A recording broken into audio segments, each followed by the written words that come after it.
Et j'ai forcé sur le titre. Jack le Fou a-t-il tort sur tout? Du coup, la question va être posée ce soir. On va regarder en tout cas, a-t-il eu tort sur un point face à Delavier selon Doomit? Oui, selon Doomit, oui. Alors, je crois que Doomit aurait envie d'avoir des excuses de Jack. Il m'a dit, je ne débattrai pas avec lui si je n'ai pas d'excuses. Des excuses comme quoi il était raciste. Est-ce que je peux entendre, à la limite? On va dire que, franchement, ça se défend. C'est-à-dire dire qu'il est raciste, je suis pas convaincu par contre. Après, l'idée de l'essentialisme de Jack, pourquoi pas? Mais, voilà, de là à dire qu'il serait raciste. Voilà. Après, on verra Jack avec justement notre cher observateur. Et là, ça va être rigolo. Ah, peut-être faire d'abord l'observateur. Attendez, on va d'abord faire l'observateur. Ouais, on fait d'abord l'observateur. Je pense que ça va être mieux. Ouais, je pense que ça va être pas mal. Non, on fait d'abord la critique de Jack le Fou. Et ensuite, on fait l'observateur. Comme ça fera un vrai truc sympathique et plus chill pour vous. Alors, Doomit décide de défoncer Jack le Fou sur la philosophie. Là, on va parler de philosophie pure et dure. Donc, j'ai posé la question hier à Jack. Alors, je m'attendais à la réponse de Jack, en réalité. C'est ce que j'avais dit, moi, Doomit. Moi, la réponse de Jack, je sais ce qu'il va répondre. Il va te dire, j'avais parlé de logique, voilà, de rationalité, mais que c'était nécessaire pour faire de la philosophie, en gros, pour affirmer des choses, voilà. Et que, effectivement, il pourrait sortir, du coup, de la logique pure et dure, de l'analyse philosophique, mais Doomit, lui, va, en gros, préciser les termes que Jack a employés, et comme un bon prof de philo, va nous faire une sorte de cours magistral. Alors, on va pas regarder toute la vidéo entière, mais on va regarder. Lui, il va s'excuser de toutes les conneries qu'il a dites. Non, mais c'est bon, hein, on peut bien dire, oh, il est pas raciste, comme il peut dire, oh, bah tu n'es pas d'extrême droite. Voilà, ils s'excusent tous les deux d'avoir dit ça. Voilà. Il y en a un, il s'excuse de dire, non, tu n'es pas raciste, ok. T'es peut-être essentialiste, mais tu n'es pas raciste. Voilà. Et ainsi, l'autre, il dit, tu n'es pas d'extrême droite. Comme ça, ils peuvent débattre. Moi, je veux qu'ils débattent. Je veux pas qu'ils s'insultent. Voilà, ce serait bien de faire sans insulte et sans tu es raciste, tu es essentialiste, tu es voilà, extrême droite, non. Et le bal des sophistes commence. Alors du coup, vidéo de Doomit sortie il y a quelques temps et il a fait une mise à jour de la vidéo. Alors on regardera un petit extrait aussi de la mise à jour, même s'il me semble que du coup on va comprendre le propos assez rapidement dans la vidéo de Doomit. N'hésitez pas donc à remplir cette barre de dons. C'est parti vers le million. C'est la dernière semaine de la Claudie, donc c'est le moment de la soutenir effectivement, car après jeudi soir, bah, du coup on ne se verra plus jusqu'au en principe 2 janvier, je crois. Je sais pas si vous êtes au courant, mais il existe des matchs de boxe thaï en aveugle. Alors j'ai bien aimé la vidéo sur l'analogie. Ah, ça commence sur charge et tout. Alors je pense que je vais être obligé de... J'ai baissé au maximum, hein. C'est vraiment la plaie, hein. Là ma connexion, je sais pas ce qui se passe. Il y a des combats d'aveugles en boxe thaï, ça existe vraiment. Il y a des gens qui prennent des boxeurs, qui font de la boxe thaï, ils en mettent en bandeau sur les yeux, et puis ils font se taper dessus comme ça. En Thaïlande, on fait des combats d'aveugles à 3, tu vois. Et les gars, ils voient même pas où ils se tapent. Le gars, il sait même pas où il est, et il va se prendre une gousse dans sa tronche. Il sait même pas pourquoi. Boum. Alors évidemment, ce qui se passe, c'est qu'il y a toujours un vainqueur à la fin du combat d'aveugle. Il y a forcément un vainqueur. C'est celui qui arrive à mettre KO tous les autres. Sauf que le problème, c'est qu'il est quand même aveugle. C'est-à-dire qu'il tape, mais il tape au hasard, sans savoir exactement où il tape. Et donc, s'il a gagné, bah, c'est peut-être parce qu'il a une petite technique, c'est sûr. Mais c'est aussi peut-être parce qu'il a eu pas mal de chance. C'est-à-dire que quand il a tapé, il a pas cogné sur l'arbitre, mais il a cogné sur l'adversaire et il a... Alors le sous-entendu est violent. Il dit que, en gros, Jack le Fou, il a pas raison. Il a raison parce que voilà, il dit des trucs au hasard et qu'en gros, personne n'est apte à juger s'il a tort ou raison. Voilà, en gros, hein, c'est un peu ça. Cogné suffisamment fort pour le mettre KO. Bien figurez-vous qu'il y a eu chez Zioclo, et l'extrait est donné par Jordan X, un autre combat d'aveugle qui opposait Jack le Fou à Frédéric Delavier, et apparemment Jack le Fou aurait remporté ce combat.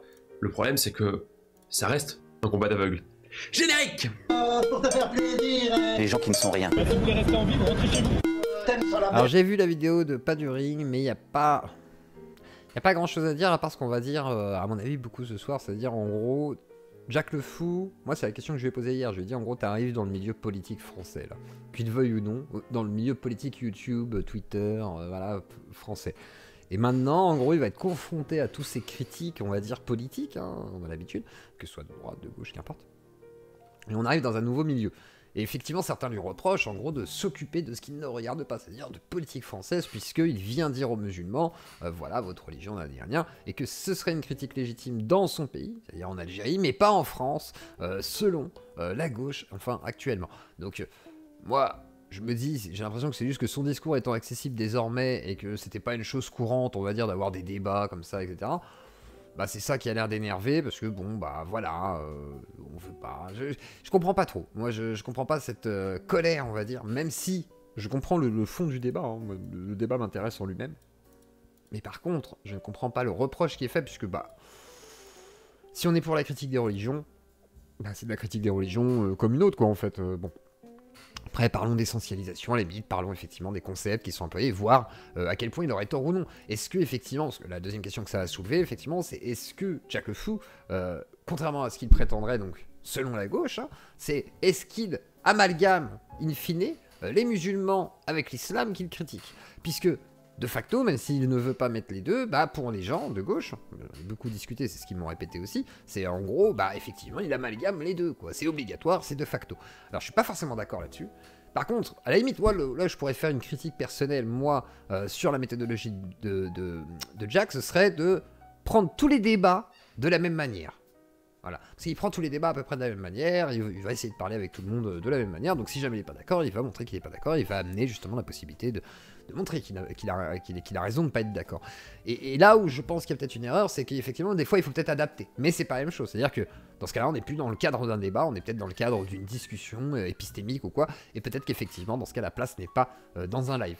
Donc, ça soulève plusieurs questions, et après à voir ce qui serait légitime ou pas. Le reproche, c'est que je suis africain. Alors, il y a ça aussi, ce que je disais, c'est pour ça que je disais, l'accessibilité de ton discours, j'ai l'impression que s'il n'avait pas été en français, tout simplement, c'est-à-dire ça aurait été une version anglaise ou une version arabe, traduite en français, tout le monde s'en serait battu les couilles.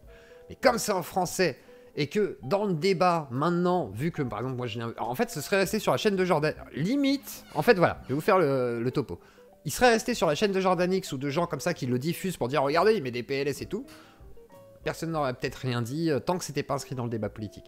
Au moment où je l'invite chez moi et que il interagit avec des gens du bord politique et que ça commence un petit peu à intéresser les gens de la, voilà, qui sont de facto politisés.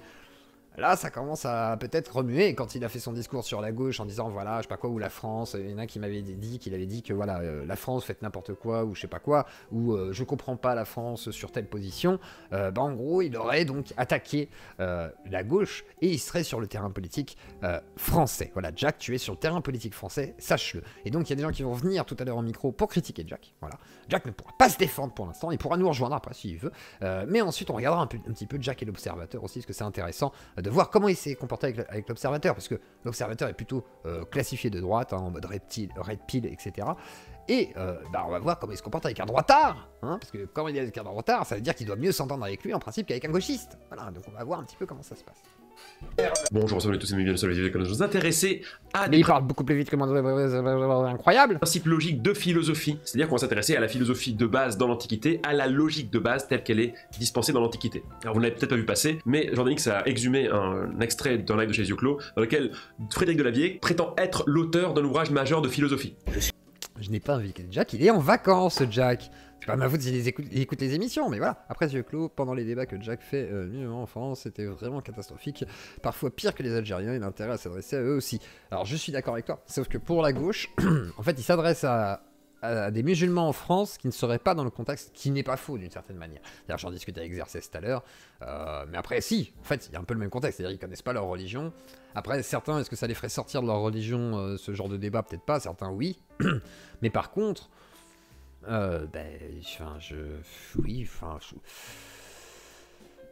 c'est pareil en fait pour moi, mais pour la gauche c'est pas pareil, parce que oui, parce qu'on est en France, oui, mais je pense pas que les Algériens ils sont plus sauvages que nous par exemple, tu vois, je pense pas qu'ils soient moins civilisés, donc effectivement moi, je pense que le contexte est presque similaire, sauf que en fait t'as une société qui est peut-être musulmane du coup totalement en Algérie, alors qu'en France effectivement elle n'est pas musulmane directement, donc peut-être qu'au niveau des lois et tout c'est un peu différent, et je pense que c'est ça que la gauche à mon avis ne veut pas amalgamer, mais là j'ai pas envie de dire de bêtises, donc là moi je vous donne mon avis perso, hein, comment j'observe ça par rapport aux critiques qui sont faites, mais voilà, dans l'idée je pense que c'est ça. Je suis devenu en philosophie un classique, aux côtés de Marc Aurèle et de bien d'autres. Et là par exemple, voilà, un point où je suis pas forcément d'accord dans l'idée, alors j'ai beaucoup rigolé, parce que moi ça me fait rigoler, parce que c'est vrai que je comprends aussi ce qu'on veut dire par philosophe ou pas, machin et tout, est-ce qu'on est reconnu en tant que philosophe ou non, mais dans un sens, Delavier n'a pas tort. C'est-à-dire qu'effectivement, et là Jordanix va mettre un petit tacle, mais effectivement, il est philosophe. Bah oui, Oui, je sais, ça fait chier tout le monde, je sais, mais il y a des philosophes de merde. Voilà, bah il est philosophe. C'est pas les 5 millions de livres qui le justifient, c'est le fait qu'il philosophe. Voilà, il est philosophe, donc bah, il est philosophe. C'est comme ça, il n'y a pas de dire. Il y a des diplômes de philosophie, bien sûr, mais c'est des diplômes de docteur de philosophie. Mais sinon, tu n'as pas de diplôme de philosophe. Tu peux faire des études en philosophie, mais tu peux être philosophe sans avoir fait d'études de philosophie, sans rien hébiter. Parce que voilà, tu réfléchis bien sur le monde et t'essayes de bien conceptualiser, et puis t'arrives à poser des concepts avec des idées, machin et tout. J'imagine que oui. Le souci avec Jack est de s'opposer frontalement aux musulmans avec son intention de dissonance cognitive. Il est un peu amical avec les personnes qui veulent discuter, inamical avec les personnes qui veulent discuter dans le calme. Oui, ça c'est ce qui a été beaucoup dit aussi. Alors, en fait...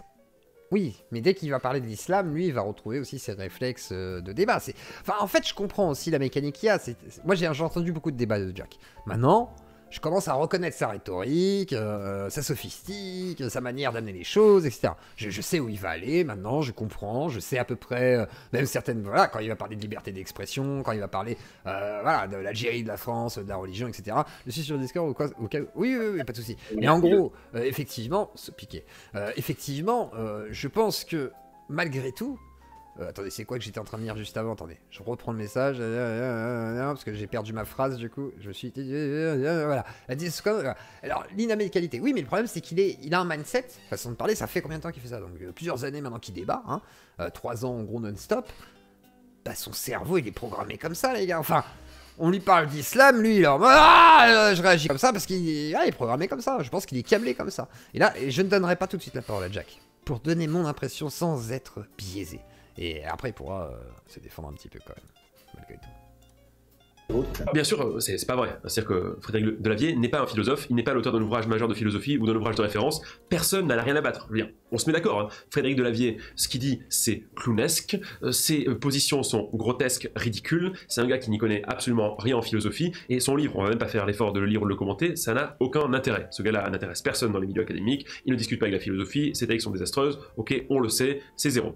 Seulement, si on veut montrer que c'est zéro quand on débat avec lui, il faut au moins qu'on soit capable de l'amener sur ses arguments, sur son terrain, pour voir ce qui pose problème. Et c'est comme ça qu'on peut débunker Frédéric Delavier, en l'amenant à discuter sur ses propres arguments, pour justement montrer que ce qu'il dit est faux, problématique, inexact, etc. Mais moi là, je suis pas en train de débunker Frédéric Delavier. Ce que je veux montrer, c'est que le debunk qu'en fait Jack le Fou est absolument, mais radicalement catastrophique. Et le problème, c'est que Jack le Fou... Alors Jack le Fou est dans le Discord et je crois qu'il n'est pas d'accord, mais on va lui demander après. C'est quelqu'un qui prétend maîtriser les outils de la philosophie. D'ailleurs, quand j'avais débattu avec lui chez Dioclo, il m'avait rappelé que, voilà, hein, toi, il paraît que t'es prof de philosophie, donc tu devrais savoir ceci, tu devrais savoir cela. Il a bien rappelé que les gens qui font de la philo devraient savoir telle et telle chose. Et en fait, il expliquait à Delavier que là, que ce que devaient connaître les philosophes, absolument, nécessairement, c'était les 3 principes de la rationalité. C'est quelque chose, la philosophie. C'est pas parce que tu as écrit un livre que c'est de la philosophie. Non, au contraire, quand tu penses utiliser de la philosophie et tu ne respectes pas, je dis juste comme ça, mais les 3 choses les plus importantes, ce qu'on appelle les règles de la rationalité, c'est-à-dire le principe d'identité, le principe de non-contradiction. Et là, ça va être l'erreur. Je crois, alors là, je vais donner mon avis. Là, je crois que c'est l'erreur un peu de Jack, d'une certaine manière. C'est en gros, il parle de philosophie. Ensuite, il va aller sur la rationalité. Et effectivement, en philosophie, je suis pas sûr que la rationalité soit toujours obligatoire à 100%, dans le sens où on a le droit d'être à côté de la plaque, de faire des projections sur des taux totalement irréels. Enfin, il me semble. Et du coup, les principes de la rationalité, oui. Et à l'inverse, en philosophie, peut-être que c'est un peu différent. Il a raison. Qui a raison, je sais pas. Je sais pas, moi, je réfléchis, là, pour l'instant. Laissez-moi réfléchir avec vous, là. Au lieu de dire, il a raison, il a pas raison. Moi, je m'en fous, là. Là, c'est moi qui pense. Là. Donc, je pense que là, c'est le point où on pouvait lui faire un reproche, même si, dans l'idée, en vrai, bah, pour la rationalité et la logique, quoi, bah, c'est plutôt juste. Et après, bah, pour la philosophie, ça va dépendre de ce que tu veux faire de ta philosophie. Façon de parler de, voilà, quel concept tu veux avancer, vers quoi tu tends, on pourrait dire. Le principe du tiers s'exclut, ce que réellement tu j'imagine qu'on pourrait pas dire de quelqu'un qui fait de la philosophie sur de la métaphysique, voilà, quelque chose de très abstrait, de très subjectif d'une certaine manière, ne serait pas un philosophe. Mais pourtant, bah, ça va défier la logique de la rationalité, quoi. À un moment donné, bon, bah, ah, tu sors de ton corps, peut-être. Et effectivement, voilà, ou Dieu, je sais pas quoi. Et ben, effectivement, bon, bah, c'est pas très grave, du coup, parce que c'est de la philosophie, et que ça sort du cadre des mathématiques, de la logique, de la rationalité absolue, me semble-t-il.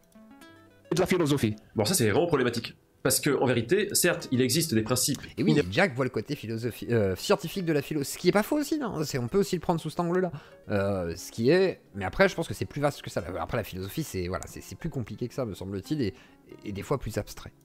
À la logique, qui sont ces trois principes, principe d'identité, principe de non-contradiction, principe du tiers exclu, mais ces principes sont des principes qui ne sont pas des principes généraux de la philosophie, sont des principes généraux des règles de la logique. Et ces principes ont été discutés tout au cours de l'histoire de la philosophie, ils sont plus ou moins acceptés comme des principes intuitifs, mais ils posent tout un tas de questions philosophiques assez difficiles par ailleurs, puisqu'elles ont à voir à 1 la logique et 2 à l'ontologie et à la métaphysique. Et en fait, non seulement ces principes-là, les connaître n'est pas du tout suffisant pour faire de la philosophie, donc la philosophie est irréductible à la maîtrise, entre guillemets, de ces 3 principes, mais en plus, c'est pas quelque chose qui est mis en avant véritablement de manière significative dans l'histoire de la philosophie comme une condition absolument nécessaire pour comprendre les discussions philosophiques. On a affaire là à des principes de logique qui interrogent certains problèmes philosophiques qui ont trait à la logique ou dont certains ont trait à la métaphysique, mais ce sont pas des principes comme ça surplombants, transcendants, qui s'imposeraient à tous de manière absolument nécessaire. D'ailleurs, si vous voulez un argument qui peut vous montrer que ce que je dis est vrai, c'est que si vous vous intéressez à l'histoire de la philosophie et que vous ne parcourez par exemple que les classiques, eh bien vous ne trouverez personne parmi les classiques, vous ne trouverez pas d'auteur qui vous dira, dans un ouvrage particulier, voilà, moi je respecte les 3 principes de la philosophie, identité, non-contradiction, tiers exclu, et de ce fait, je fais de la philosophie, et je disqualifie le propos de X ou de Y parce qu'il ne respecte pas ces principes-là. Non, pas du tout en fait. Là, le propos est encore un peu abstrait, on va voir en quoi consistent ces principes, et on va voir aussi comment Jack le Fou en rend compte. Dans les 2 cas, c'est assez amusant. S'il n'y a pas de principe d'identité, c'est-à-dire la chose est ce qu'elle est, et les mots ont un sens, si les mots n'ont plus un sens, et la chose n'est plus ce qu'elle est, ça veut dire, là, l'énergie, on ne sait pas ce que ça veut dire, et Dieu, c'est le monde. Voilà, déjà, on est sorti du principe d'identité. Si on ne respecte pas le principe de non-contradiction, ça veut dire accepter la chose et son contraire, comme étant vrai en même temps, on est encore une fois sorti de la rationalité. Et quand on sort de la rationalité, je répète, hein, on ne réfléchit plus. Et la troisième, le tiers exclu, c'est plus ou moins la même chose que le deuxième point, c'est juste que les 2 points de vue ne représentent pas la totalité, mais... Et là, je pense, et je vais laisser Jack après se démuter aussi pour qu'il puisse interagir avec moi, là j'ai l'impression que Jack, il est parti vraiment en mode...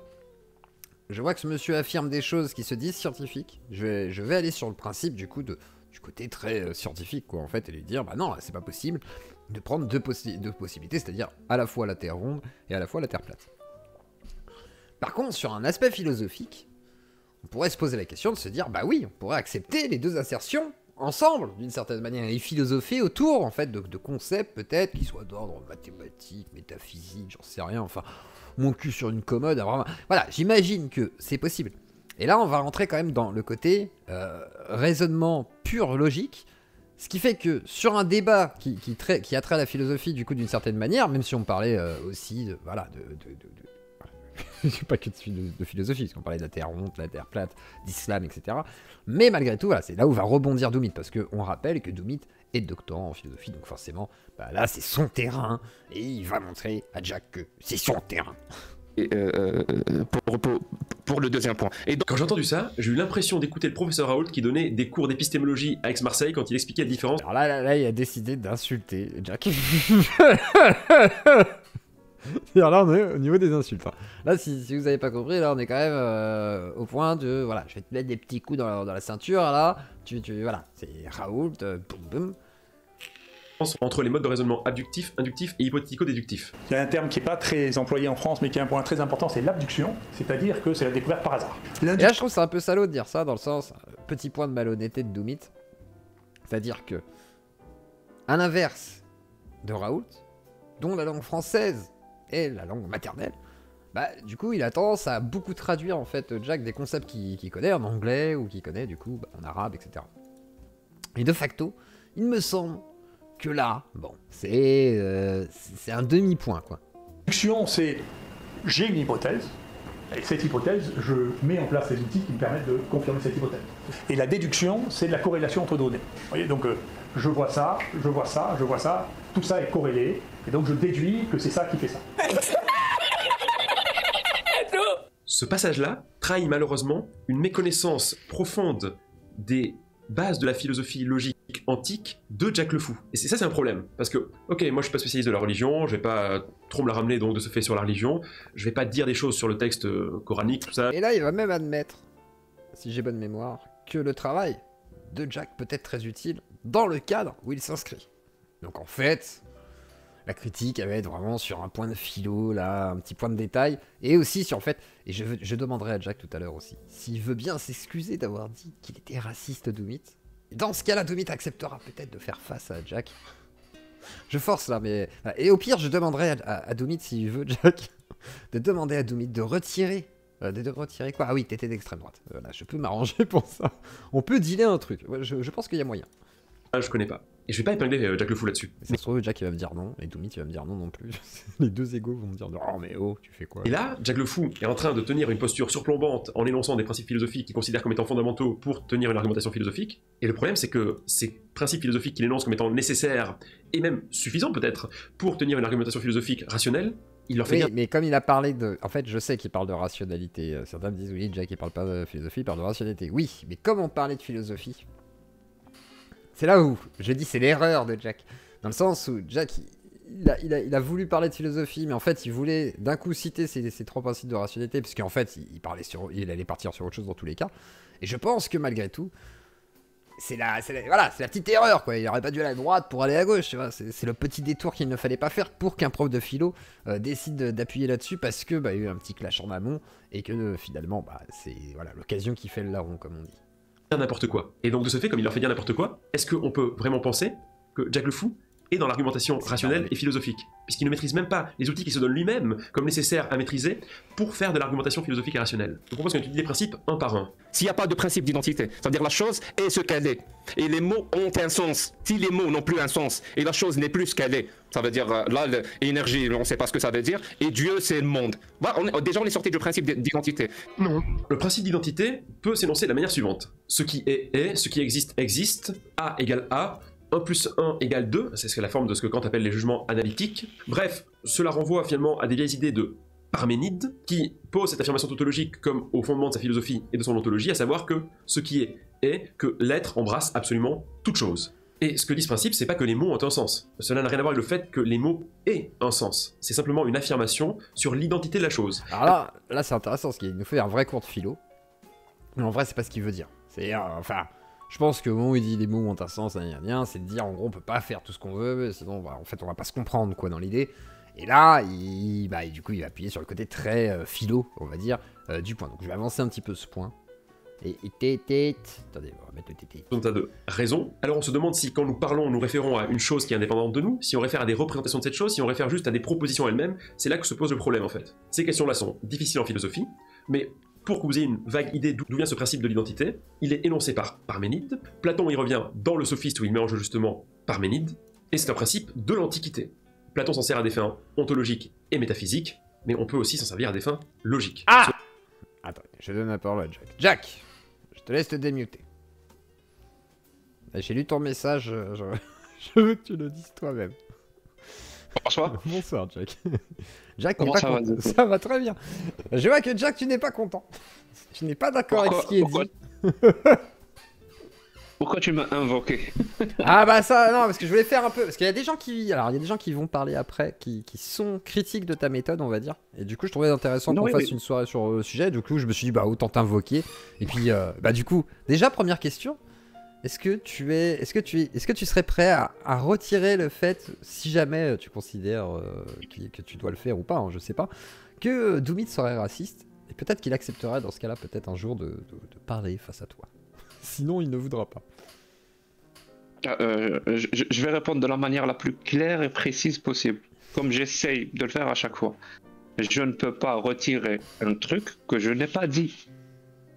Je n'ai jamais dit que Doomit était raciste. Je ne me le permettrai jamais. Ce que je dis par contre, c'est qu'il y a des propos racistes. Et des gens peuvent tenir des propos racistes pour diverses raisons. Il y a une raison qui dit qu'ils tiennent ces propos racistes parce qu'ils sont racistes. Et là, pour affirmer ça, j'ai besoin de preuves. Oui. Et les preuves, je n'en ai pas. Donc je dis que les propos sont racistes. Il y a plusieurs raisons. L'incompétence peut expliquer des propos racistes. L'ignorance peut expliquer des propos racistes. Le racisme peut expliquer des propos racistes. Il y a plein d'explications qui pourraient expliquer des propos racistes. Par contre, sur les propos, non, je ne retire pas. Les propos en eux-mêmes, je pense l'avoir démontré, ils sont racistes. Mais lui, jamais je ne l'ai traité de raciste. Jamais de la vie. je ne me permettrai jamais, ni lui, ni Naïf, ni personne. Ça fait pas partie de ma méthodologie, justement. J'essaie quand même d'appliquer le principe de charité.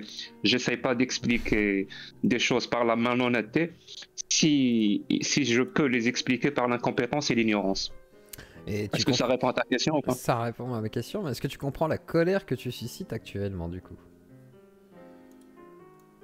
Je t'ai dit hier, quand il pensait, c'est pas que je la comprends, c'est que quelque part, je la veux. Tu comprends ça, dire que quelque part, je la veux. Ah! Ça y est, alors tu sais quoi? Non, je la veux. Je la veux. C'est pas que je la provoque, mais je la veux. Je la souhaite. Parce que je sais comment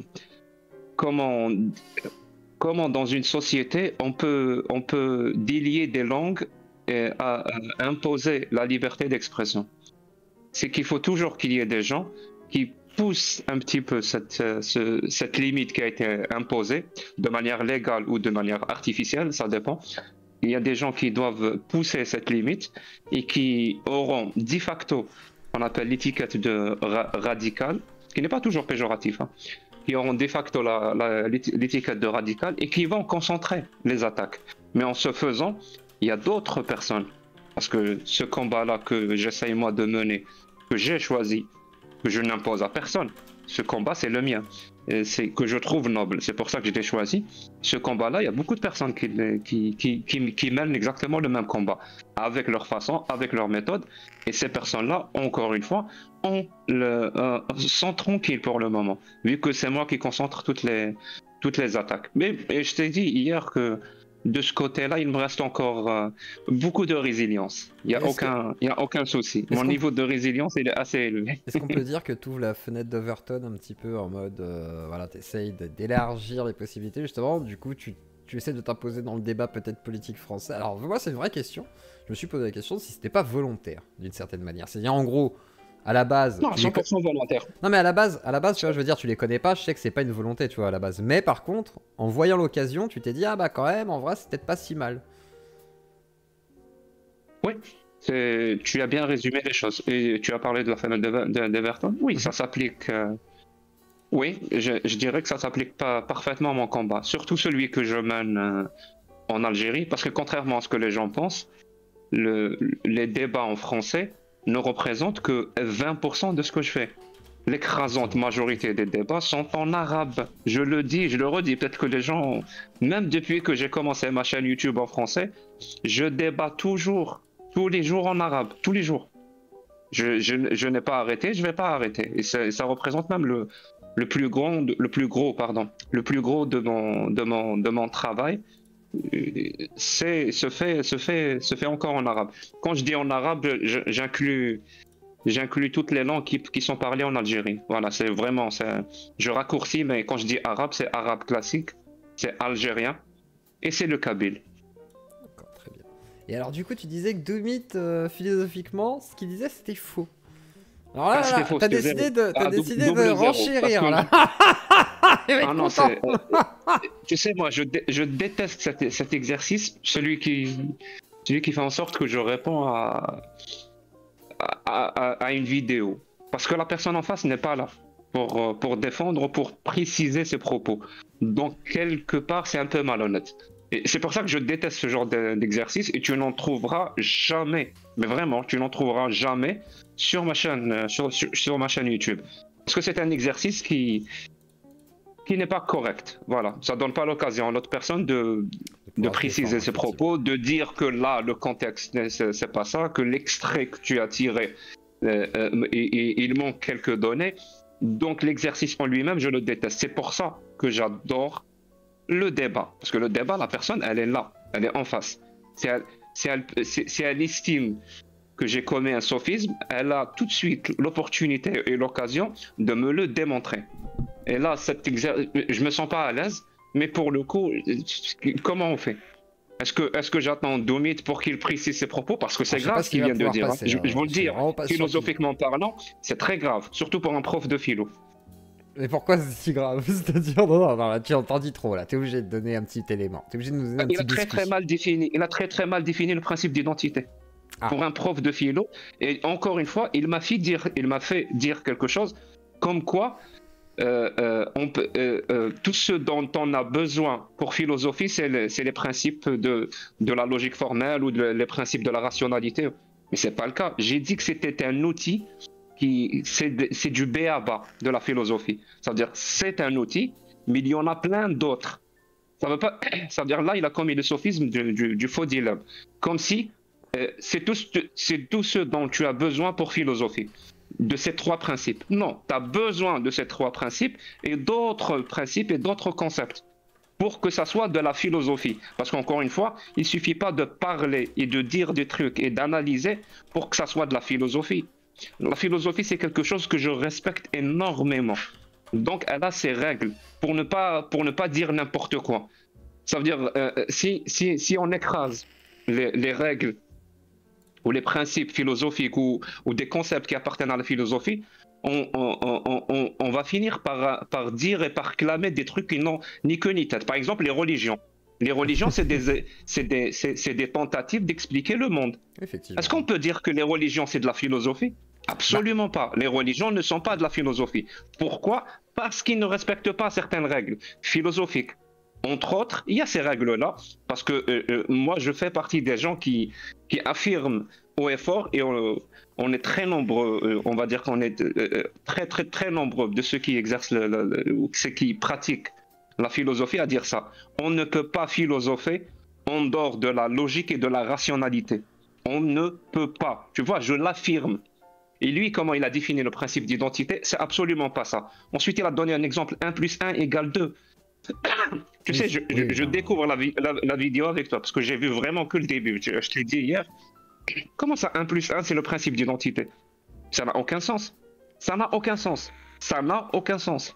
1 plus 1, c'est une opération mathématique qui était considérée comme un axiome jusqu'aux travaux, jusqu'au livre de Bertrand Russell. C'est ma mémoire est bonne, je crois qu'il s'appelle Principia Mathematica. Voilà, c'est ça, Principia Mathematica, volume 1 et volume 2, où il a prouvé que 1 plus 1 égale 2. C'est le premier qui a prouvé que 1 plus 1 égale 2. Il y avait une démonstration. D'ailleurs, c'est avec ce livre-là, ou ce double livre-là, qui a été inventé ou instauré ce qu'on appelle la logique mathématique. Il y a plusieurs types de logique. Donc là, c'est la logique mathématique qui est venue avec Russell. Et moi, je le dis, hein, moi, j'appartiens à l'école de Russell. Moi, Bertrand Russell, c'est... Oui, alors du coup, ça sous-entend que tu as un dogme, d'une certaine manière. Non, un dogme, la définition du dogme, c'est une vérité révélée ou assénée qui n'est pas sujette à critique. Alors, une doctrine. Donc, est-ce que ça correspond? Alors, plus une doctrine, un non. dogme, c'est une vérité. Non, un dogme, c'est une vérité révélée ou assénée T'as une obédience. qui n'est pas sujette à critique. Une obédience. En gros, t'as une obédience philosophique qui n'est peut-être pas Non, la... je viens d'utiliser le mot exact, c'est école. Oui, une école, voilà, oui, obédience, école, excuse-moi. Ouais. Mais en gros, voilà, tu fais partie d'une école philosophique, mais on est d'accord qu'en philosophie, tu peux avoir plusieurs types de façons de philosopher. Tu peux philosopher hors de la rationalité pure et dure, il me semble. Donc tu veux philosopher en étant irrationnel. Ah bah, non, enfin, il y en a qui le veulent, tu vois ce que je veux dire, ils ont le droit, comme dirait Conversano. C'est-à-dire qu'en gros, j'imagine que il y a des philosophes ont le droit de passer pour des cons, oui. Voilà, mais après, ils ont le droit de passer pour des cons. mais ça oui. ne les empêche pas d'être considérés comme philosophes, malheureusement. Même s'ils ont des concepts qui sont éclatés. En fait, philosophe, c'est un titre un peu atypique. Vraiment, un peu atypique. Parce que tu peux pas qualifier... une personne ne peut pas se présenter comme un philosophe. Vraiment, moi je trouve ça un peu bizarre quand une personne se présente comme un... Moi je trouve vraiment ça bizarre quand une personne se présente comme un philosophe. Parce que normalement c'est le temps qui filtre. Et après ta mort et plusieurs dizaines ou même plusieurs centaines d'années après, le temps filtre et dit de cette personne que c'était un philosophe. Par contre, dire que j'ai un doctorat en philosophie ou quelque chose comme ça, ou une thèse philosophique, ou j'ai publié des articles en philosophie, oui, bien sûr que ça se dit. Mais dire que je suis philosophe, Déjà, rien qu'avec cette phrase, j'ai comme un souci. Donc, je disais que rien qu'avec le premier principe, donc le principe d'identité, c'est dommage que Domit ne soit pas là. Là, il n'a pas la possibilité de se défendre. Parce que moi j'aurais aimé. Donc, le principe d'identité Domit, tu es à côté de la plaque. Je le dis, hein, tu es complètement à côté de la plaque. Tu vas peut-être Et réussir à l'invoquer. je suis sûr que ça va être le cas sur les deux autres principes. Mais c'est dommage pour un prof de philo, je trouve ça dommage et inquiétant à la fois. Ah ouais, à ce point-là quand même. Oui, à ce Mais je point. suis là en fait. Hein. Ah, il est là. Ah merde, je t'ai écrit très sur bien. Twitter en plus. Je t'avais pas vu avec ton... Oh, mec, tu mets un truc de Père Noël aussi, tu fais chier. Bon, alors Doumitz, Je ferme mon micro. prof de philosophie Ouais, salut. Alors, décrié. voilà, encore une fois, c'est pas que je pars en courant et le chat de Zioclo, on se calme. Hein, voilà, calmez-vous, Calmez-vous, détendez-vous. il a une arrêtez vie de vous sociale, inventer une il a life. une femme, une vie sociale aussi. Voilà, Vraiment, c'est je peux pas rester, j'étais juste passé comme ça au hasard, mais là je peux pas rester plus de 5 minutes. Et sur le principe d'identité, alors du coup j'ai pas écouté ce qu'a dit Jack juste avant, mais c'est un principe, en fait c'est un principe de logique de base quoi, qui est censé permettre d'identifier une proposition à un objet, puis c'est tout quoi. Alors attends, c'est quoi Après je veux dire, au pire, bah, dis-moi, c'est je vais faire en c'est sorte que ce Osef. soit, je vais faire en sorte Et que ce soit très court au pire. Il y a Jack qui voulait dire juste un truc, je crois. Comme ça, au pire, ça vous fait peut-être cet échange-là. Est-ce qu'on peut faire un échange unique ou est-ce que t'as un truc toi spécifique que t'aurais voulu dire à Jack, Doomit? Voilà, je propose. Non, pas spécialement. C'est juste que bah, c'est ce que je disais dans la vidéo, quoi. Que en fait, tu peux jamais ramener une discussion qui a à voir à des questions socio, historiques, philosophiques. Tu peux jamais la réduire à trois principes de logique formelle, quoi. Et d'ailleurs, Je tu suis peux tellement d'accord. pas le faire. Tu peux tellement pas le faire que c'est pas comme ça que s'écrit la philosophie, quoi. Je suis d'accord, Voilà. j'ai jamais affirmé le contraire. Je te défie de me dire que j'ai affirmé le contraire, que je réduis toute la philosophie à ces trois principes. J'ai dit que c'était des concepts très importants en philosophie. C'est pas les seuls. C'est pas les seuls. Mais est-ce que tu me permets une question, Domit, parce que la vidéo en elle-même, c'est une vidéo et ça sert à rien de répondre à une vidéo. Est-ce qu'il y a des trucs que, après coup, dans cette vidéo qui te semblent être faux ou que tu veux rectifier? Ou est-ce que tu assumes tout à 100%? Pardon? Il y a le passage sur le principe de non-contradiction où bon, je suis de mauvaise foi, je crois que tu bafouilles dessus. En fait, bon, je comprends bien que tu as compris ce que tu voulais dire. Voilà, ça, il n'y a pas de souci. Je comprends bien que tu comprenais ce que c'était le principe de non-contradiction. Mais en fait, bon, la vidéo... J'ai pas vu ta vidéo, donc j'ai pas compris de quoi tu parles. Ah ok, bon, de toute façon, vous allez continuer à la regarder, mais sinon, non, en fait, le principe d'identité, le principe de contradiction, mais tu vois, c'est des principes de logique formelle, quoi, c'est des trucs qui datent de l'Antiquité, qui ont été revisités, rebattus X fois, des trucs qui sont encore discutés aujourd'hui. C'est, en fait, comment dire, des mecs qui écrivent des textes de philo, je dirais pas que ça les intéresse pas, tu vois, mais d'assez loin, quoi, je veux dire, tu peux très bien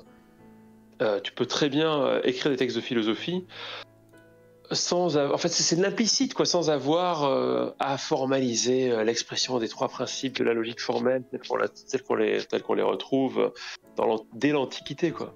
Mais c'était pas ma question. Ma question n'était pas dans du fait de les formaliser. Ma question était, est-ce qu'on peut considérer que quelqu'un philosophe, s'il le fait en ne respectant pas ces trois principes? Il y a plein d'autres principes, il y a plein d'autres paralogismes, si tu veux, tout ce que tu... Mais je parle juste de ça. Merci, est-ce qu'on peut considérer que c'est de la philosophie à partir du moment où il ne respecte pas le principe d'identité, par exemple, il ne respecte pas le principe de non-contradiction, il ne respecte pas le principe du tiers exclu. Même si c'est un doublant, le tiers exclu et le non-contradiction, c'est un doublant, c'est juste un cas spécifique où il n'y a pas de troisième possibilité, où les deux propositions représentent la totalité. Doomit. Mais en fait, c'est là que je vais pas aller dans ton sens. C'est que je pense qu'encore c'est pas une bonne question parce que en vérité, évidemment, tu vas pas développer une pensée rationnelle si tu n'es pas d'accord pour. Alors, tout dépend de ce qu'on met derrière le principe d'identité, parce que dans l'histoire de la philosophie, ça renvoie à énormément de questions qui sont assez difficiles, assez vastes et qui sont d'ordre totalement différent en plus. Est-ce que tu connais le physicalisme? Je connais le physicalisme, mais tu vois, le physicalisme, par exemple, ça c'est une doctrine qui est relativement récente, quoi. Oui, bien sûr qu'elle est récente. je vais juste terminer là-dessus. Mais en fait, le truc, c'est que comment dire? En fait, c'est pas la question de respecter des principes. C'est-à-dire que quand tu lis un texte, je sais pas, je vais prendre au hasard de Kant, en fait, pose pas la question de savoir si le mec respecte le principe de non-contradiction. En fait, c'est juste que si effectivement il y a une incohérence dans le propos, tu diras il y a une incohérence, genre, ou s'il y a une incohérence dans la manière dont il définit les concepts. Donc il attribue à tel concept tel prédicat, et puis genre juste après il lui attribue un prédicat contraire. Ok, c'est chelou. Mais globalement, tu vois, c'est de l'implicite, c'est-à-dire que les philosophes c'est de l'implicite, quoi. Les philosophes, non. Oui, c'est de l'implicite, mais quand quelqu'un ne le respecte pas, ça ne devient plus, quelque chose d'implicite. Ça veut dire que tu peux faire cette critique. Je te donne un exemple. Moi, si j'ai parlé de ces 3 principes, c'est après une intervention de Delavier qui disait Dieu, c'est l'énergie, et Dieu, c'est le monde. Tu vois, là. Il aurait pu faire comme tu disais, ça veut dire de manière implicite respecter ces principes-là qui sont du B à bas, je le répète, vraiment c'est un truc simple à respecter. Normalement, même un enfant les respecte, même s'il ignore ou il ne sait pas comment les formaliser, si tu es un tant soit peu logique et rationnel, tu respectes ces principes-là. Donc quand quelqu'un te dit que l'énergie c'est Dieu et le monde c'est Dieu, donc ma critique à moi, cette affirmation, c'est un non-sens. Pourquoi? Parce qu'elle ne respecte pas le principe d'identité. Est-ce que cette affirmation, elle est fausse ou elle est juste de ma part? Parce que quand on entend ta vidéo, tu as l'air de dire que Jack n'y connaît absolument rien à la philosophie. Il dit n'importe quoi. Je te cite. Je veux bien que tu sois en colère ou que tu as des griefs contre moi. C'est pas grave, ça arrive. On est des êtres humains. Mais de là à affirmer que je suis complètement à côté de la plaque, moi, je comprends pas. Je vais te répondre là-dessus. En fait, le problème par rapport à ça, c'est que, en fait, dès que tu es dans la métaphysique, genre Dieu c'est le monde, genre tu vas chez Spinoza, chez Spinoza, Dieu c'est la nature, et puis c'est 2 types de nature, et puis bon, finalement, Dieu c'est un peu le monde aussi, quoi. Et puis bon, de là à dire que Dieu c'est l'énergie. Enfin bon, l'énergie ça veut rien dire, quoi. Bon, si tu donnes à l'énergie une espèce de valeur, je sais pas, de définition empirique ou de définition métaphysique, bon, en fait le problème c'est que là le problème c'est pas le problème du principe d'identité, c'est que tu pourrais très bien donner au sujet Dieu un certain nombre de prédicats qui seraient, je sais pas, le monde, l'énergie, ma grand-mère ou je ne sais quoi, tu vois. Mais le problème, c'est que là, dans le cas précis, on a affaire à des énoncés métaphysiques complètement invérifiables qui sont pure spéculation. Donc quand Delavier dit ça, ça n'a aucune valeur en soi. Tu vois, c'est même pas un problème d'identité ou de non-contradiction. En fait, le fait que Dieu soit le monde et l'énergie. Dire que ça n'a aucune valeur. C'est quoi le contre-argument pour démontrer que ça n'a aucune valeur? Tu aurais utilisé quoi? Moi, j'utilise le principe d'identité. Toi, tu utiliserais quoi? Mais je pense pas que utiliser le principe d'identité, pour le coup, là, est pertinent parce que en fait, une chose peut avoir différents prédicats qui ne sont pas forcément contradictoires. C'est-à-dire que j'imagine que tu peux construire un monde dans lequel être à la fois le monde et l'énergie n'est pas contradictoire. Non, ce que j'aurais dit par rapport à ça, il y a plusieurs choses que tu peux dire. Déjà, tu parles de Dieu. Donc déjà, tu es dans la croyance, tu es pas dans quelque chose de factuel. Bon, déjà, ça c'est quelque chose de très rudimentaire. Tu es dans la foi, donc a priori, pas de preuve, j'ai aucune raison de te croire. Ensuite, on peut s'amuser avec les philosophes, j'allais dire avec les philosophes analytiques. C'est toujours pas un argument. C'est toujours pas un argument. Là, tu dis comment tu as reçu.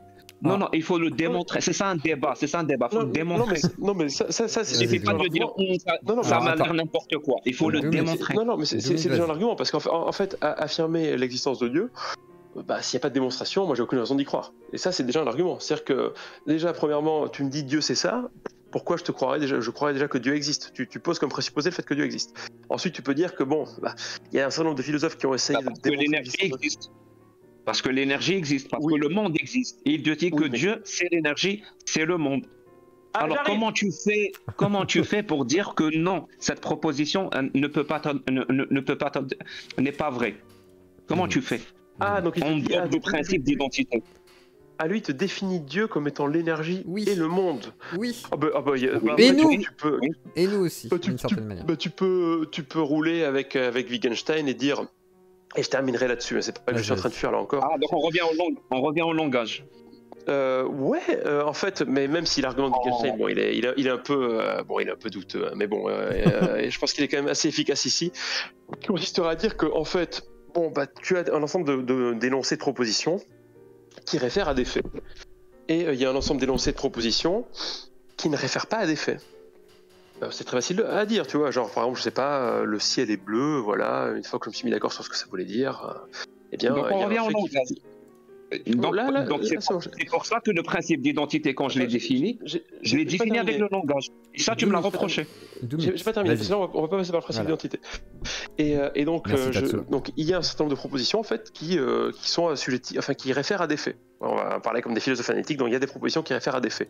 Peu importe ce que sont les faits, hein, des choses extérieures à nous, des représentations, d'autres propositions, peu importe. On va dire qu'il y a des propositions qui réfèrent à des faits.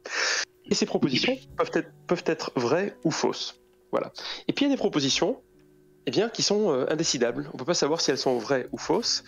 C'est toutes les propositions qui ont à voir, par exemple, je sais pas, des questions du genre, c'est paragraphe 4 du Tractatus Logico-Philosophicus, hein. Est-ce que le bien est pareil au beau? Est-ce que le vrai est beau? Toutes ces questions-là. Eh bien, elles ne réfèrent à aucun fait. Et donc, de ce fait, on ne peut pas dire qu'elles sont fausses, en fait. On ne peut pas dire qu'elles sont vraies non plus. Elles sont dépourvues de sens. Et des propositions du genre « Dieu, c'est le monde, Dieu, c'est l'énergie » ne réfèrent absolument à aucun fait. En fait, il n'y a pas de factualité derrière. Elles sont vides de sens. Et voilà, on peut pas en parler. Tu reviens au même argument. Ce que tu dis n'a pas de sens parce que ça n'a pas de sens. C'est pas un argument, ça s'appelle une tautologie. Je te dis, dans un débat, faut démontrer l'énoncé de. En plus, les propositions peuvent être vraies, peuvent être fausses, et elles peuvent être pas vraies. Alors, c'est-à-dire, il y a trois possibilités. Non, moi ma philosophie, je crois qu'il faut qu'on libère, mais elle ne se réfère pas à la philosophie antique, contrairement à ce que tu penses. Au contraire, tout ce qui est obsolète, moi je le laisse derrière. Moi je m'inscris complètement et entièrement, c'est pour ça que je t'ai parlé du physicalisme, je m'inscris complètement et entièrement dans le 21e siècle. C'est-à-dire le rapport qu'il y a entre la science et la philosophie, je le fais mien. C'est le mien, tu vois. Tout ce qui est obsolète, c'est-à-dire, tu as cité Kant, moi, il y a plein de choses que Kant a dit, pour moi, maintenant, ça me semble complètement dépassé, complètement obsolète, grâce aux résultats scientifiques et grâce à la connaissance scientifique actuelle. Donc, je ne vais pas m'y référer. C'est pour ça que quand je te parle des trois principes, ces trois principes-là, ce pas des principes antiques, c'est des principes qui se trouvent dans les mathématiques eux-mêmes. Ces principes-là, le principe d'identité. Oui, les mathématiques. Non, mais les mathématiques, ça ne réfère à aucun objet empirique, les mathématiques. Donc tu peux pas appliquer ça. Mais il y a une logique mathématique ou pas ? Une logique mathématique. Non, oui, mais la logique mathématique est distincte. Attends, 2 secondes. Excuse-moi, une seconde. Excusez-nous, Madame Doumit, je suis désolé. C'est pas. C'est faire comme Baptiste Marchais, hein, tu fais comme Baptiste, tu dis colline. Non, je plaisante, je rigole, hein, je plaisante. Ouais, juste, après je vais devoir partir. En fait, juste pour répondre à ça, la logique mathématique, en fait, déjà, tu peux pas la transposer à l'ontologie. Hein, ce sont 2 domaines très distincts d'études. Ça, c'est une chose. Et puis par rapport aux propositions, en fait, soit elles sont, en fait, t'as des propositions qui sont pourvues de sens, elles sont vraies ou fausses. Puis tu as des propositions qui échappent au vrai ou au faux. En fait, il y a des propositions qui sont indécidables. Et la question de savoir si Dieu est le monde, ça fait partie de ces propositions. Tu n'as aucun moyen de prouver que cette proposition est décidable. Donc, à partir de là, il n'y a pas de factualité derrière. Je le dis, cette proposition n'est pas vraie jusqu'à preuve du contraire. C'est ça la logique. C'est pour ça que je te dis, c'est un exercice. Non, être logique et être rationnel, c'est une discipline. Où je te le dis, Doumita, c'est pas une insulte, mais c'est une discipline que tu ne maîtrises pas. Je te le dis clairement et simplement, c'est une discipline que tu ne maîtrises pas. Cette discipline qui consiste à être logique et à être rationnel. C'est une discipline que tu ne maîtrises pas. Parce que j'ai vu plein d'affirmations que tu as fait. Peut-être que ces affirmations étaient biaisées parce qu'il y avait un certain ressenti pour ma part, mais je te l'assure, si je prends séparément ces affirmations que tu as fait, tu ne maîtrises pas cette discipline d'être logique et rationnel. Parce qu'on fait des affirmations. On le fait. Quand quelqu'un te donne une affirmation, si tu ne peux pas la vérifier, tu peux dire qu'elle n'est pas vraie. Et c'est une vérité, je le dis, hein, c'est une vérité de dire que ce que a dit l'autre n'est pas vrai, jusqu'à preuve du contraire. Parce qu'on est en dehors de la vérité, comment dire, la vérité absolue ou la vérité objective.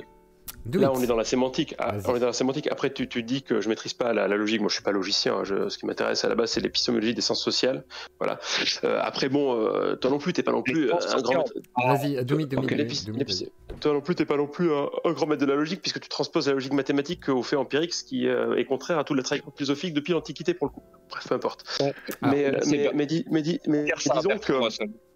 Mais, si, c'est vrai, tu ne transposes pas, non mais je veux dire ça à Bertrand Russell, mais Bertrand Russell te dit la même chose, tu ne transposes pas les principes logiques, enfin il y a quand même une distinction entre l'ontologie et la logique, je veux dire ça c'est, là c'est une distinction fondamentale avec laquelle tout le monde est à peu près d'accord, enfin non, pardon, tout le monde est d'accord. Donc voilà, après oui, moi je suis pas logicien, mais toi non plus d'ailleurs, et après tu affirmes de manière quand même assez péremptoire un certain nombre de choses, comme si elles étaient évidentes et vraies. Bon, je pense qu'il faut aussi parfois redescendre un peu, mais c'est pas grave, quoi. Après, par rapport à Delavier, en fait, oui, tu peux dire cette proposition fausse jusqu'à preuve du contraire. Tu peux dire aussi que cette proposition est vide de sens. C'est pas l'un ou l'autre, quoi. On va pas se faire un faux dilemme. C'est l'un et l'autre en fonction du paradigme dans lequel on pose le problème. Voilà, c'est comme ça qu'on fait de la philosophie. Mais bon, je vous laisse, je vous souhaite une bonne soirée. Bon appétit. Et peut-être un jour un vrai débat. En vrai, c'est passionnant.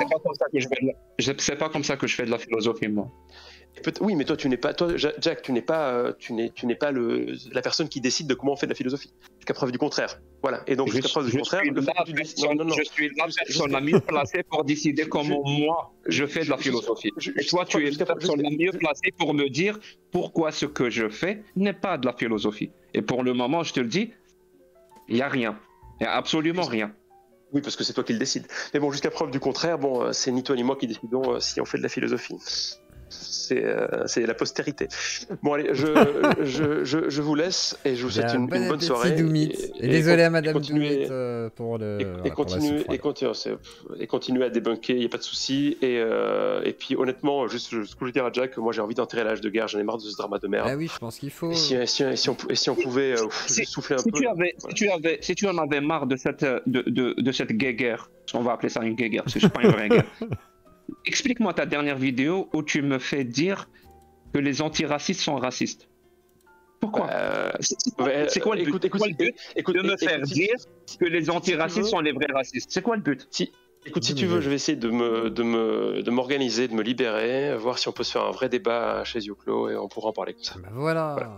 Comme ça posera les choses et je pense que ce sera plus calme. Et au moins, vous pourrez vous dire les choses que vous n'êtes pas d'accord sur la philosophie, sur la politique. Non, mais je pense que ça peut calmer les choses. Et en vrai, les gens, juste un dernier mot avant qu'ils s'en aillent. Reconnaissez à Doumit quand même le fait que pareil, il vient, il veut en discuter, je pense qu'il est passionné autant de philosophie que de politique, etc. Et forcément, moi je trouve ça très intéressant d'entendre les deux parler de philosophie, de leurs concepts, etc., leurs écoles, on va dire, leurs obédiences, leurs dogmes quelque part.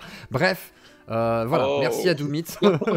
Et puis, on le laisse aller manger. Donc, on va continuer. Alors, ce que je vais faire, c'est que, au lieu de continuer la vidéo de Doumit, vu qu'on va organiser un débat, on va passer tout de suite à certains auditeurs qui voulaient discuter. Alors, d'abord, faire de la critique un petit peu de Jack le Fou. Ce que je vais faire, c'est que je vais demander à Jack pour l'instant de se muter.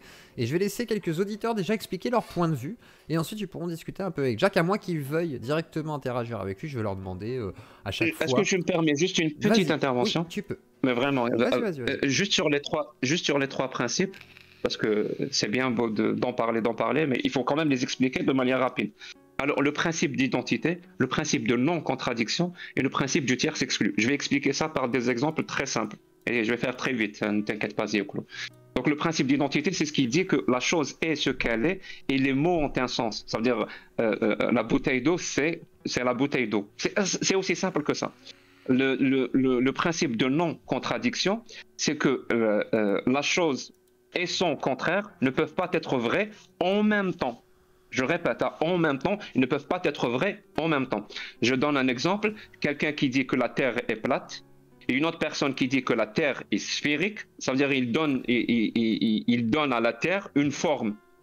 À la même Terre, c'est la même Terre. Ça veut dire on est toujours dans le principe d'identité. Il donne à la même Terre une forme. Un te dit qu'elle est sphérique, l'autre te dit qu'elle est plate. On parle de principe de non-contradiction, on va dire que les deux ne peuvent pas être vrais en même temps. C'est tout. Ça veut dire que les deux affirmations sont contradictoires ou mutuellement exclusives. Ça, c'est le principe de non-contradiction. Le tiers s'exclut. On va toujours parler de la forme de la Terre. Donc, c'est quelqu'un qui va te dire que la forme de la Terre est sphérique, et l'autre va te dire la forme de la Terre n'est pas sphérique. Tu vois, sphérique, pas sphérique. Donc les deux propositions représentent la totalité. Donc les deux ne peuvent pas être vrais en même temps, et les deux ne peuvent pas être fausses en même temps. Forcément, l'une des propositions, la Terre est sphérique, la Terre est plate, l'une des propositions est vraie. Contrairement à l'autre affirmation, la Terre est sphérique et la Terre est plate, elles ne peuvent pas, ça c'est le principe de non-contradiction, elles ne peuvent pas être vraies en même temps, mais elles peuvent être fausses toutes les deux en même temps. C'est-à-dire la Terre, je ne sais pas, est toroïdale. Voilà, la Terre est toroïdale, donc elle n'est ni sphérique ni plate. Mais les deux, sphériques et plates, ne peuvent pas être vraies en même temps, mais elles peuvent être fausses en même temps. Si les deux propositions ne peuvent pas être vraies en même temps, ils ne peuvent pas être fausses en même temps, parce que les deux propositions représentent la totalité, on parle du tierce exclu. Ça veut dire une troisième possibilité. Par exemple, la Terre est toroïdale, elle est exclue. Il n'y a que deux propositions qui représentent la totalité. Voilà, c'est tout. Et quelqu'un qui me dit que tu oublierais le principe de raison suffisante, qui est donc un principe de logique, qui prend en gros des propositions vraies a priori, et qui... Je connais, c'est la causalité, c'est le principe de causalité. Voilà, c'est ça. Et en gros... Oui, il n'est pas... Vas-y.